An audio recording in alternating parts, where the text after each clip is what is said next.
No ano 343 a.C., o filósofo Aristóteles estava prestes a se encontrar com um aluno muito importante na história do mundo. O filósofo deixaria o aluno escolher o assunto da aula aquele dia, no qual deixaria o filósofo muito surpreso com a escolha de seu atípico aluno.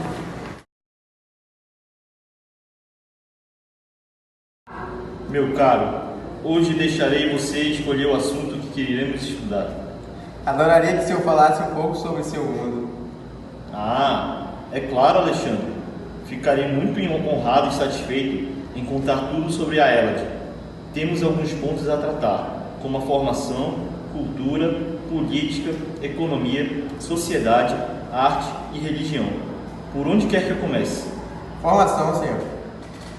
A Hélade teve como um dos seus primeiros povos principais os aqueus, os jônios, os eólios e os dórios. Eles foram os responsáveis pela colonização e formação da minha civilização. Tantos helenos para formar o seu mundo. Sim, e o mais intrigante é que sua geografia não era muito favorável. Eles viviam entre muitas montanhas. Boa parte da terra não era tão fértil e era rodeada pelo mar. Então seu maior recurso era pescar e as viagens marítimas. E mesmo com todas essas dificuldades, eles ainda continuavam vivendo nessas terras? Sim, e graças a isso aconteceram as diásporas, nas quais formaram as duas polis mais importantes da época, Atenas e Esparta. Eu soube que essas duas polis eram inimigas. Mais ou menos. Como a Hélade era repleta de montanhas, era muito difícil o povo de Atenas e o povo de Esparta ficarem migrando de lá para cá. E por isso todas as polis acabaram criando sua própria identidade e tendo características e costumes um pouco parecidos, mas nunca iguais. Diga-me um pouco sobre Esparta. O povo de Esparta era mais guerreiro, pois eram descendentes dos dórios. A sua política era oligárquica. A sua localidade lhe beneficiava, já que possui bastante terras férteis e por isso a atividade agrícola era a sua economia principal. E Atenas? Ah, minha cidade! Passou por altos e baixos. Foi queimada por Xerxes e reconstruída por Temístocles. Nela surgiu a democracia, uma forma de governo em que todos tinham direito de votar em seus representantes. Minha economia era baseada no comércio marítimo, que exportava azeite, figo, cerâmica e muitos outros produtos. Muitos filósofos como Sócrates e Platão têm suas origens em Atenas. E a arte e a religião? Os helenos gostavam de pintar imagens nos vasos. A música era executada por um só instrumento de sopro, ou de cordas, sendo os favoritos a lira, a cítara e o aulo, um tipo de flauta. O canto era muito apreciado e por isso escreveram-se muitos poemas em forma de canção para acompanhamento com lira. Sobre a religião, eles eram politeístas.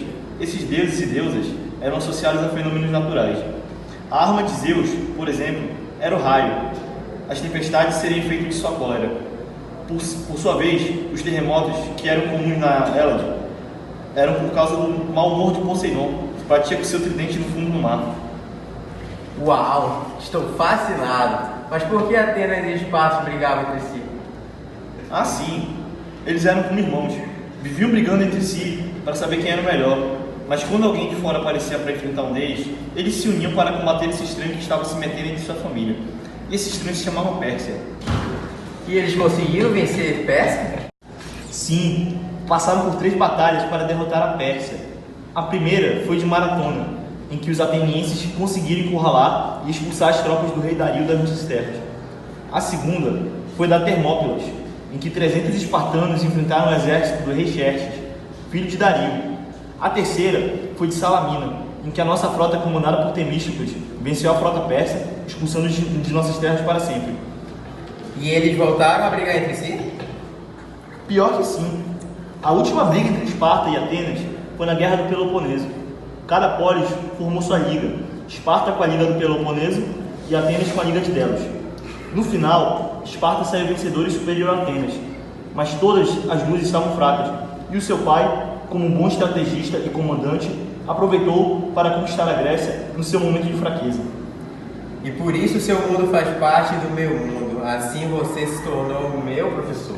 Sim, Alexandre.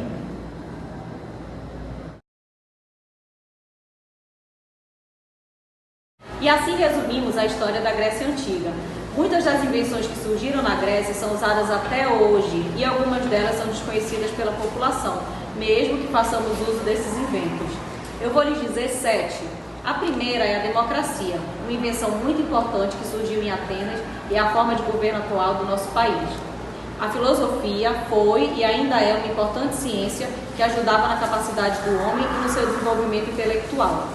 A medicina, que tem como Hipócrates, o pai da medicina, que se desenvolveu e ajudou a mostrar que as doenças não aconteciam por causa das maldições, e sim por causa das condições que a pessoa vivia. Outra invenção foi as Olimpíadas. Como pode ver, os gregos não se preocupavam só com a saúde mental, mas com a saúde física também. E claro, esse evento ocorre até hoje no mundo todo. A geografia e a cartografia também são invenções gregas. Até hoje usamos a fórmula de Pitágoras para resolver cálculos matemáticos e Anaximandro deu para entendermos melhor o nosso planeta. E por último, e não menos importante, o despertador. Por mais que os despertadores dos gregos fossem diferentes do nosso, a ideia de sua funcionalidade foi inventada por eles. Devemos um grande agradecimento aos gregos, já que graças a essa invenção acordamos no horário certo para ir trabalhar ou para ir à aula.